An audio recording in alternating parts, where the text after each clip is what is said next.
The Pavilion on the Links by Robert Louis Stevenson. Part 6. We were admitted to the pavilion by Clara, and I was surprised by the completeness and security of the defences. A barricade of great strength, and yet easy to displace, supported the door against any violence from without, and the shutters of the dining room, into which I was led directly, and which was feebly illuminated by a lamp, were even more elaborately fortified.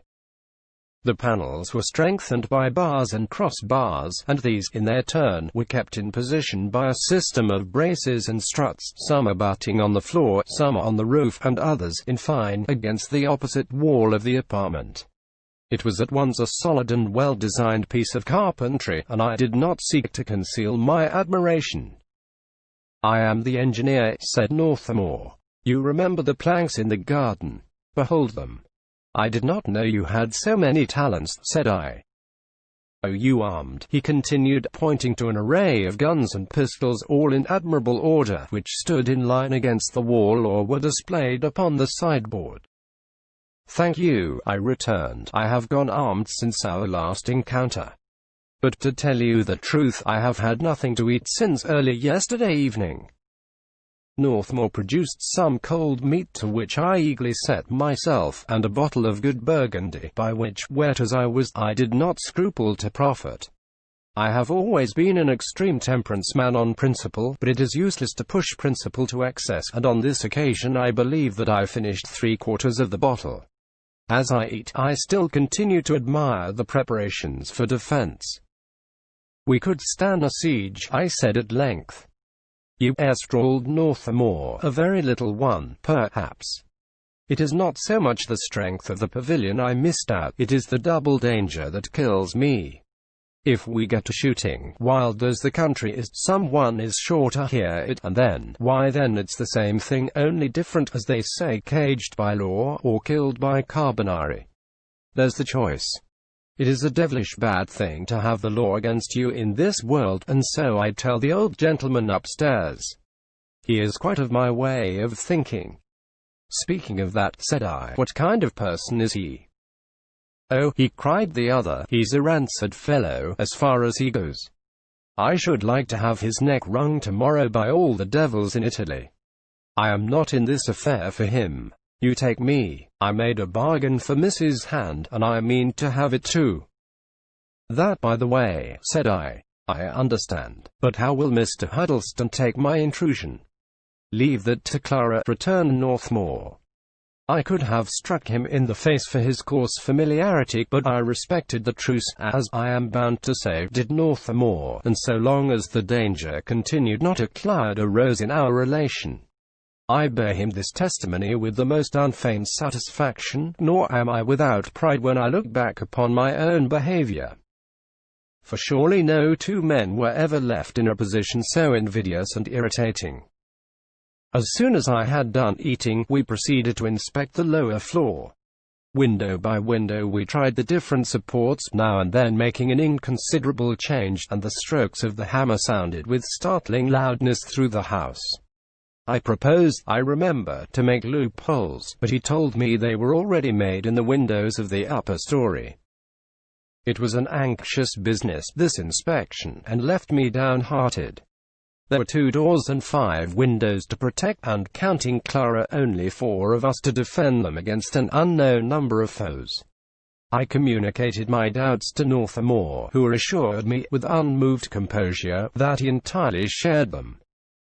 "Before morning," said he, "we shall all be butchered and buried in Graden Flow. For me, that is written." I could not help shuddering at the mention of the quicksand, but reminded Northmore that our enemies had spared me in the wood. "Do not flatter yourself," said he. "Then you were not in the same boat with the old gentleman, now you are. It's the flow for all of us, mark my words." I trembled for Clara, and just then her dear voice was heard calling us to come upstairs. Northmore showed me the way, and, when he had reached the landing, knocked at the door of what used to be called my uncle's bedroom, as the founder of the pavilion had designed it especially for himself. "Come in, Northmore, come in, dear Mr. Castlist," said a voice from within. Pushing open the door, Northmore admitted me before him into the apartment. As I came in I could see the daughter slipping out by the side door into the study which had been prepared as her bedroom. In the bed, which was drawn back against the wall, instead of standing, as I had last seen it, boldly across the window, sat Bernard Huddleston, the defaulting banker. Little as I had seen of him by the shifting light of the lantern on the links, I had no difficulty in recognizing him for the same. He had a long and sallow countenance, surrounded by a long red beard and side whiskers. His broken nose and high cheekbones gave him somewhat the air of a Kalmuck, and his light eyes shone with the excitement of a high fever. He wore a skullcap of black silk, a huge Bible lay open before him on the bed, with a pair of gold spectacles in the place, and a pile of other books lay on the stand by his side. The green curtains lent a cadaverous shade to his cheek, and, as he sat propped on pillows, his great stature was painfully hunched, and his head protruded till it overhung his knees. I believe if he had not died otherwise, he must have fallen a victim to consumption in the course of but a very few weeks. He held out to me a hand, long, thin, and disagreeably hairy. Come in, Mr. Castlist," said he. "Another protector, another protector. Always welcome as a friend of my daughter's, Mr. Cassilis. How they have rallied about me, my daughter's friends. May God in heaven bless and reward them for it."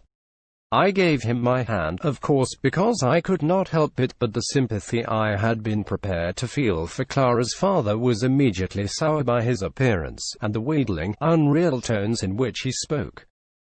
"Cassilis is a good man," said Northmore, "worth 10.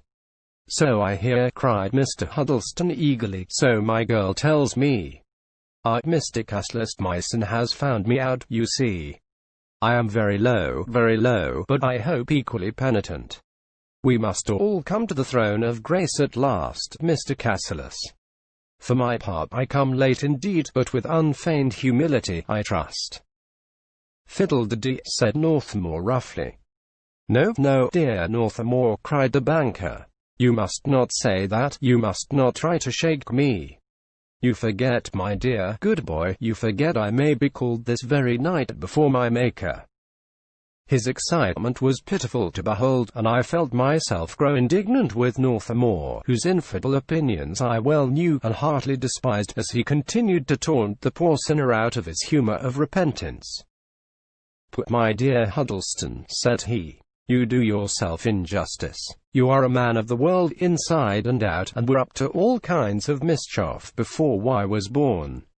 Your conscience is tanned like South American leather, only you forgot to tan your liver, and that, if you'll believe me, is the seat of the annoyance." Rogue, bad boy," said Mr. Huddleston, shaking his finger. "I am no precisian, if you come to that. I always hated a precisian, but I never lost hold of something better through it all. I have been a bad boy, Mr. Cassilis. I do not seek to deny that, but it was after my wife's death, and you know, with a widower, it's a different thing, sinful. I won't say no, but there is a gradation, we shall hope. And talking of that, hark!" he broke out suddenly, his hand raised, his fingers spread, his face racked with interest and terror. "Only the rain, bless God," he added, after a pause, and with indescribable relief. For some seconds he lay back among the pillows like a man near to fainting, then he gathered himself together, and, in somewhat tremulous tones, began once more to thank me for the share I was prepared to take in his defense. "One question, sir," said I, when he had paused. "Is it true that you have money with you?" He seemed annoyed by the question, but admitted with reluctance that he had a little. "Well," I continued, "it is their money they are after, is it not? Why not give it up to them?" Replied he, shaking his head, "I have tried that already, Mr. Cassilis, and alas, that it should be so, but it is blood they want." "Huddleston, that's a little less than fair," said Northmore. "You should mention that what you offered them was upward of 200,000 short. The deficit is worth a reference. It is for what they call a cool sum, franc. Then, you see, the fellows reason in their clear Italian way, and it seems to them, as indeed it seems to me, that they may just as well have both while they're about it, money and blood together, by George, and no more trouble for the extra pleasure." "Is it in the Pavilion?" I asked. "It is, and I wish it were in the bottom of the sea instead," said Northmore, and then suddenly, "What are you making faces at me for?" he cried to Mr. Huddleston, on whom I had unconsciously turned my back. "Do you think Cassilis would sell you?" Mr. Huddleston protested that nothing had been further from his mind. "It is a good thing," retorted Northmore in his ugliest manner. "You might end by wearying us. What were you going to say?" he added, turning to me.